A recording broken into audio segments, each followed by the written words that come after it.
پیارے پیارے آقا مکی مدنی مصطفیٰ صلی اللہ علیہ وسلم سارے نبیوں کے سردار ہیں، امام الانبیاء ہیں۔ تو اس کا اظہار شب معراج یوں بھی ہوا کہ پیارے آقا صلی اللہ علیہ وسلم کی معراج ہوئی، اور وہ اس طرح کے سارے انبیاء کرام علیہ السلام صف بستہ تھے مسجد اقصی میں، امام کا انتظار تھا۔ پھر جب امام تشریف لے آئے، یعنی امام الانبیاء محمد مصطفیٰ صلی اللہ علیہ وسلم، جبریل امین نے تکبیر کہی اور میرے آقا صلی اللہ علیہ وسلم نے امامت فرمائی سارے نبیوں کی، یعنی جو سب نبیوں کے بعد تشریف لائے۔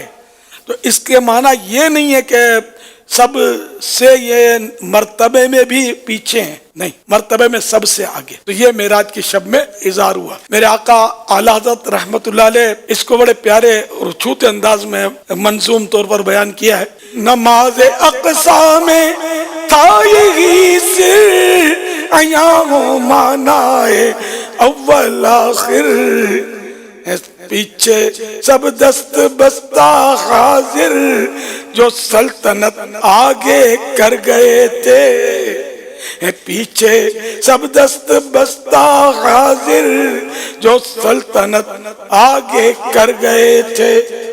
یہ سارے نبی پیچھے ہاتھ باندھے، دست بستہ میں نے ہاتھ باندھے ہوئے یہ کھڑے تھے کہ یوں تو پیارے آقا صلی اللہ علیہ وسلم ہیں ہی اول، لیکن آئے سب سے آخر میں، یعنی اظہار نبوت آخر میں ہوا۔ اول آخر کے معنی ظاہر ہوئے، آئے سب سے پیچھے اور آخر امامت کی صف پر سب سے آگے کھڑے ہو گئے انبیاء کرام علیہ السلام پر، اور امامت کا مسلح آپ کو عنایت ہوا اللہ رب العزت کی طرف سے۔ ایک یہ، دوسرے یہ کہ پیارے آقا صلی اللہ علیہ وسلم کو کفار نے بڑا ستایا، بہت ستایا، اور خاص کر اس رات کو بھی آپ کو بہت ستایا تھا۔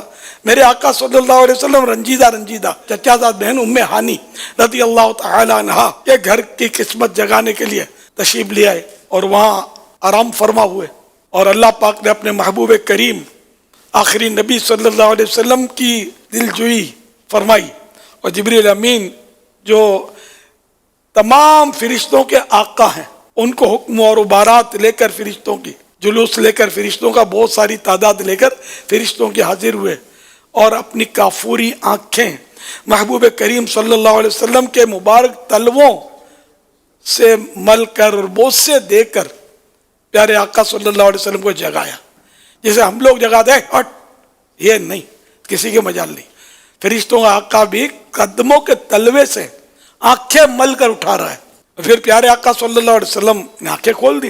یہ ذہن میں رکھیے گا کہ نبی کا دل نہیں سوتا، نبی جب بھی سوتے ہیں تو ان کی صرف آنکھیں سوتی ہیں، دل جاگ رہا ہوتا ہے۔ دل ایک لمحے کے کروڑویں حصے کے لیے بھی نبی کا غافل نہیں ہوتا۔ خیر، پیارے آقا صلی اللہ علیہ وسلم نے آنکھیں ظاہری جو بند تھی وہ کھل گئی، اور جبریل امین نے ہاتھ باندھ کر عرض کی کہ آقا تشریف لائیے۔ پھر آپ کو دولہا بنایا گیا اور براق جنت سے لایا گیا۔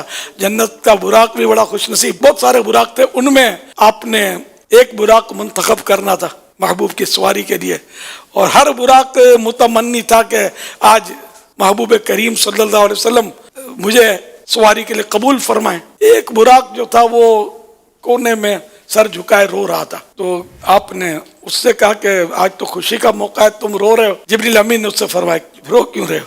تو اس نے کہا کہ ہوا یوں کہ مجھے پتا چلا کہ محبوب کریم صلی اللہ علیہ وسلم کی سواری کے لیے اتنے سارے براقوں میں ایک براق کا انتخاب ہونا ہے، تو مجھے بڑا جذبہ ہے، میں بھی چاہتا ہوں، لیکن مجھے یوں لگتا ہے کہ میری حیثیت کیا کہ مجھے منتخب کیا جائے گا۔ تو یہ کہ جو روتا ہے اس کا کام ہوتا ہے۔ حضرت جبریل امین نے اسی پر ہاتھ رکھ دیا کہ تو ہی چل۔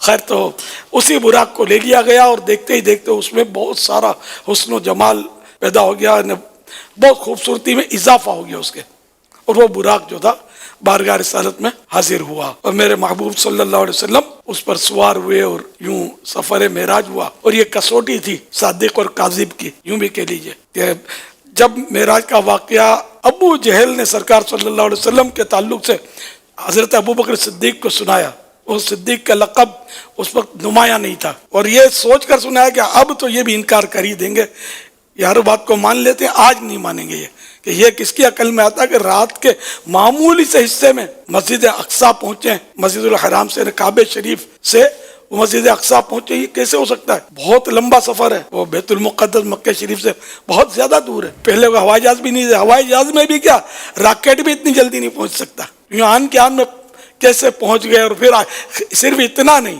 آسمانوں پر بھی گئے، ساتوں آسمانوں کی سیر، پھر جنت کی سیر، پھر جنت میں رہتے ہوئے دوزخ، پردے اٹھ جانے، دوزخ کو دیکھنا، اور یہ عجائب و غرائب وہاں دیکھے اتنے سارے، اور یہ سب ابو بکر نہیں مانیں گے۔ تو اس نے خوشی خوشی حضرت ابو بکر رضی اللہ عنہ کو یہ بتایا کہ اب تو بھائی تمہارے جو صاحب ہیں، تمہارے دوست، تمہارے ساتھی یا تمہارے بزرگ، اب تو یہ بالکل ایسی سی باتیں کرنے لگے۔ تو آپ نے فرمایا کہ میرے صاحب، میرے آقا، میرے محمد صلی اللہ علیہ وسلم اگر یہ فرما رہے ہیں، میں نے مانا۔ اسی مننے والے سوچنے والے ہے ہی نہیں کہ سرکار صلی اللہ علیہ وسلم جو بھی فرمائے حق حق حق، حق کے سوا کچھ بھی نہیں۔ تو ابو جہل تو خیر اپنے منہ کی کھائی اس بدبخت نے۔ تو آن کی آن میں یہ سارا سفر ہوا، اور جہاں سے یہ چلے تھے چچا زاد بہن ام ہانی کے گھر واپس تشریف لائے۔ یہ آن کی آن میں سفر طے ہوا۔ وضو فرمایا تھا آپ نے جانے سے پہلے، تو وضو کا پانی ابھی لڑک رہا تھا، بہہ رہا تھا، سوکھنا تو دور کی بات۔ اور کنڈی دروازے کی تھی، وہ جس کو ہاتھ لگایا تھا تو کنڈی ابھی تھوڑی کنڈی ہل رہی تھی۔ بستر جس پر آپ نے بستر کو نوازا تھا، اپنے بدن چومنے کی اجازت دی تھی، اس بستر پر اب بدن کی گرمی ابھی تک موجود تھی، بستر گرم تھا ابھی تک۔ آن کے دنیا کا سارا نظام رک گیا، جیسے گھڑی ہے، اس کے کانٹے کو روک دیں گے تو جدھر روکا ادھر رہے گا، چاہے بہت دن، بہت مہینے، بہت برس گزر جائیں، کانٹا وہیں رہے گا۔ تو یوں سمجھو دنیا کی جو گردش کا کانٹا جو تھا وہ رک گیا تھا، باقی نظام جو تھا اللہ نے چاہا جس کو وہ چلا۔ پھر جب آپ تشریف لائے تو پھر وہ کانٹا سمجھو تھا، وہ اللہ کے حکم سے پھر دنیا کے نظام کا کانٹا چل پڑا۔ پھر اللہ پاک ہر شے پر قادر ہے، قدرت ہے۔ تو یہ معجزہ ہے، معجزہ ہوتا ہی ہے کہ جو مطلب عقلوں میں نہ آئے، ہماری عقلی دلیل سے تو یہ ثابت کر ہی نہیں سکتے اس کو ہم، سمجھے کہ یہ عادتاً محال ہوتا ہے، یعنی عام طور پہ یا معمول میں ایسی چیزیں نہیں ہوا کرتی۔ یہ اللہ کی شان ہے، اپنے محبوب کو اس نے معجزہ دیا، اور پھر اس کے ذریعے اور حکمتیں، جنت کے حالات دیکھ کر ہمیں بتائے، جنت میں یہ انعامات ہیں اور فلاں فلاں کے لیے ہیں۔ جہنم کو دیکھ کر ارشاد فرمایا کہ اس میں فلاں فلاں عذابات ہیں۔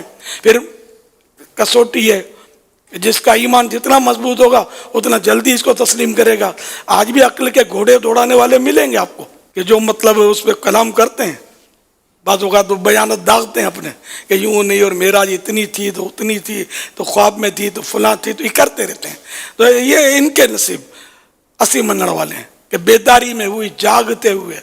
معراج خواب میں ہوتی تو پھر وہ کوئی کمال اتنا بڑا نہ مانا جاتا نا، بیداری میں جاگتی حالت میں معراج ہوئی۔ پھر یہ کہ سب سے بڑا اعزاز معراج کی رات میرے آقا آخری نبی صلی اللہ علیہ وسلم کو یہ عطا ہوا کہ جاگتی حالت میں اپنی آنکھوں سے اللہ پاک کا دیدار کیا، اور یہ صرف اور صرف یہ میرے پیارے پیارے آخری نبی مکی مدنی محمد عربی صلی اللہ علیہ وسلم کی خصوصیت ہے، اور کسی بھی نبی نے، نہ کسی ولی نے جاگتے میں اللہ پاک کو دیکھا ہے، نہ وہ اب دیکھیں گے۔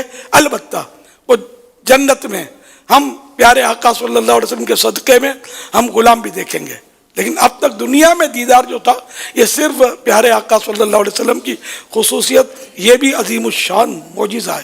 اور معراج جو ہے، معراج کا جو واقعہ، اس میں ہزاروں معجزات، میں نے کڑیوں سے کڑیاں ملی ہوئی ہیں، قدم قدم معجزہ ہے الحمدللہ۔ تو پھر پیارے آقا صلی اللہ علیہ وسلم نے کہا کہ فوراً جیسے دنیا میں بالکل کانٹا رکا ہوتا تشریف لے آئے۔